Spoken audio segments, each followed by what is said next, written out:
আমি যখন শহর থেকে গ্রামে যাচ্ছিলাম তখন রাত প্রায় 8টা বাজে। স্টেশন থেকে যখন বাস স্টেশনের দিকে গেলাম তখন প্রায় 8:30টার কাছাকাছি বাজে।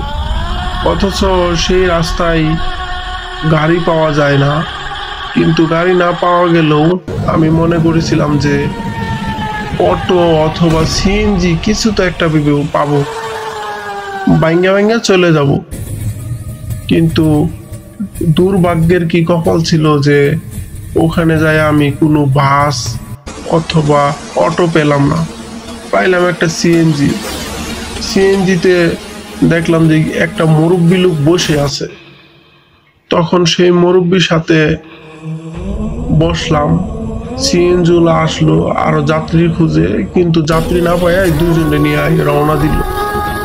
সিএনজিওয়ালার মুখটা সবসময় ডাইকা রাখতো, অবশ্য শীতকাল ছিল, মালপাট দিয়ে সুন্দর করে ঢাইকা রাখতো। আর আমার পাশে যে মুরব্বি ছিল উনি আমার সাথে তেমন কথা বলতো না। আমার হাতে একটা ফোন ছিল, আমি ফোন চাপতেছিলাম এবং মুরব্বি বলতেছে যে তোমার এই ফোনটা বন্ধ করো, তোমার এই চোখের আলো আসলে আমার সমস্যা হয়। তো ড্রাইভার সাহেব উনার মতে উনি গাড়ি চালাইতেছে, কোনো সমস্যা নাই। আমার একটু ভয় কাজ করতেছে যে আমার পাশের লোকটা কোনো কথা বলে না, যখনই মোবাইলটা ধরি তখনই সে বলে যে মোবাইলটা তুমি বন্ধ করো। আর ড্রাইভার সাহেব দুমচে গাড়ি চালাইতেছে, শীতকাল, আশেপাশে যে কি আছে না আছে দেখার বিষয় না।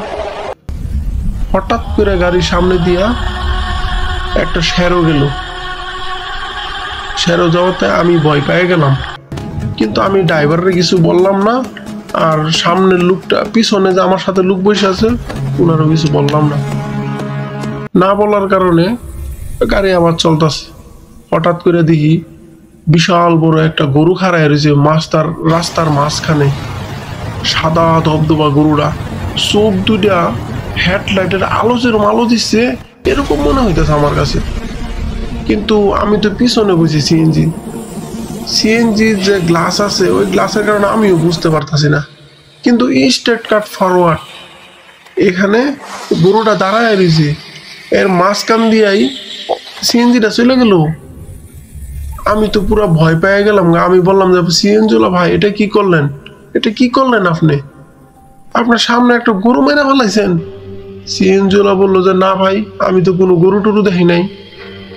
তখন আমি ভাবলাম যে আমার হয়তো বা মনের ভুল।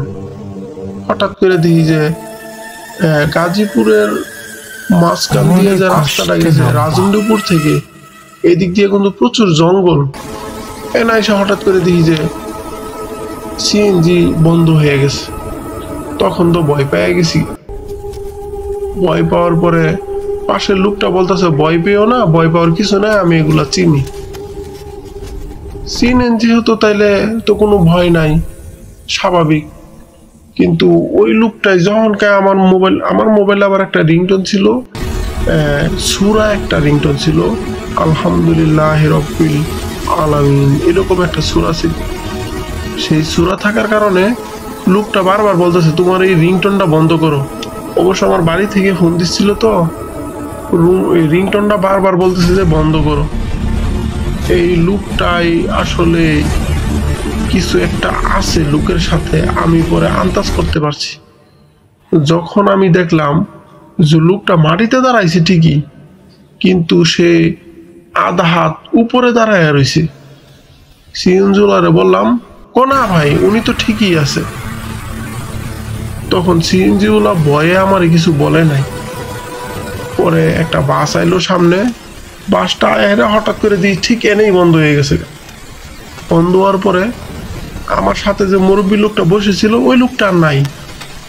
বাসের লোকজন এলে বললো যে কি হয়েছে ভাই, আপনাদের অটো কি বন্ধ হয়ে গেছে? তখন বাসের ড্রাইভারও বলতেছে যে ভাই আমারও তো বাস এনে বন্ধ হয়ে গেল, এই জায়গাটা আসলে অরিজিনালি ভালো না, যে কারণে প্রায় সময়েই একা কোনো বাস আসলে বন্ধ হয়ে যায়। আর আমার সাথে মুরব্বী লোকটা খুঁজে পাইলাম না, তো পাইলামই না। সিএনজিওয়ালা বলতেছে যে এই লোকটা যখন সিএনজি তুলছে তখনকে আমি বুঝতে পারছি এই লোকটা মানুষ না, কিছু একটা। যাজ্ঞা কপাল ভালো বিদায় সবাই পরে আমরা ওই গাড়ি কিছুক্ষণ পরে স্টার্ট নিল, আমি সিএনজিওলার সাথে চলে গেলাম আর বাসওয়ালা বাস চালায় নিয়ে চলে গেল সিএনজিওলার সামনে। তখন আমি বলছিলাম, সিএনজিওলা বলতেছে যে ভাই আমি শুরুতেই বলছিলাম কিছু, কিন্তু আপনি বুঝেন না, আমি অনেকগুলা ইশারা দিছিলাম আপনারে। যখন আপনি বললেন না যে একটা গরু দেখছি, তখন কিন্তু ওই লোকের চোখগুলা লাল হয়ে গেছে গা। কিন্তু যদি মাগার বাসটা যদি এনে না থামতো বা বাসের ইঞ্জিন যদি এনে না বন্ধ হইতো, তাইলে আজকে আমরা দুজনের খবর আছে। কিন্তু আল্লাহর এই কি নীলা খেলা, যে কোনো একটা উসিলায় আল্লাহ আমরা বাঁচাই দিছে। হয়তো ওই লোকটা ভালো একটা জিন ছিল যে যার বিনিময়ে আমরা বাইসা গেছি গা, এমনও হইতে পারে। আর এমনও হইতে পারে যে ওই লোকটা আমাদের ক্ষতি চাইছিল।